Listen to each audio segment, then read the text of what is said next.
Well, if you're going to talk about the Papa Club story, I guess you have to go back to 1988 here at the Peter Fitzpatrick Elementary School. My oldest daughter was in Mrs. Lynch's kindergarten class, and I don't know exactly how it came about, whether I volunteered or she asked me, but somehow I ended up doing a little mini concert sing along with her class. And the moment that I sat down in the chair with my guitar in front of 25 kindergartners, it just felt like all was right with the world. I knew that I wanted to sing with kids. I got into some children's ministry a little bit. I played Salty for my son's birthday party and did a few things, but it didn't really take off. Had some personal issues going on. It wasn't until years later that someone said, there really needs to be more male influence in the lives of preschoolers and young children. And so I went to school for early childhood. I got a job working for a daycare center as the after-school coordinator for the school-age kids, and used to do the summer camp with them. And then Mr. John was born. This picture here, the original Mr. John drawing caricature, was done by Bob DiDiego, and it became the posters for the Mr. John shows, and used to go around to libraries and daycares and other places where there were kids, and just had a good time singing with children.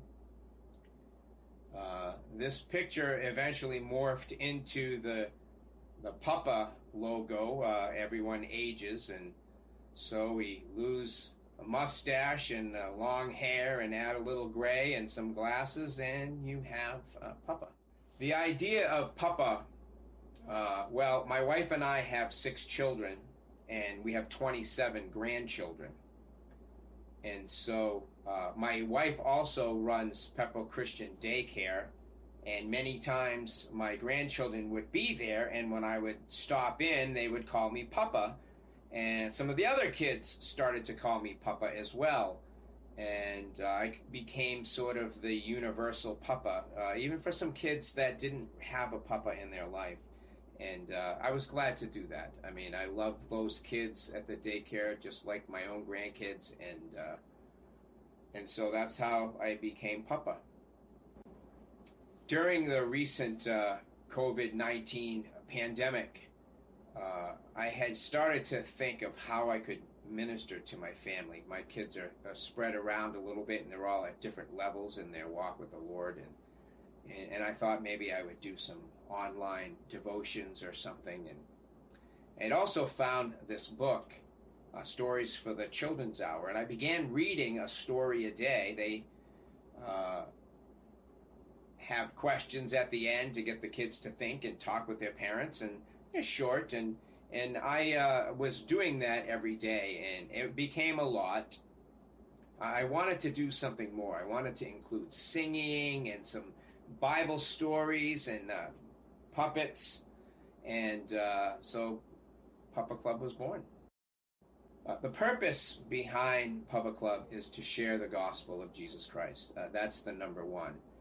We live in some really, really interesting times and some scary times, and I got to thinking about my grandchildren and some of the other kids, and my greatest fear is not having them in heaven.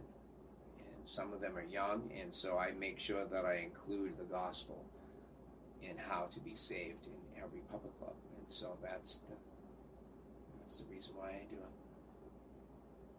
it. Let's all go to Papa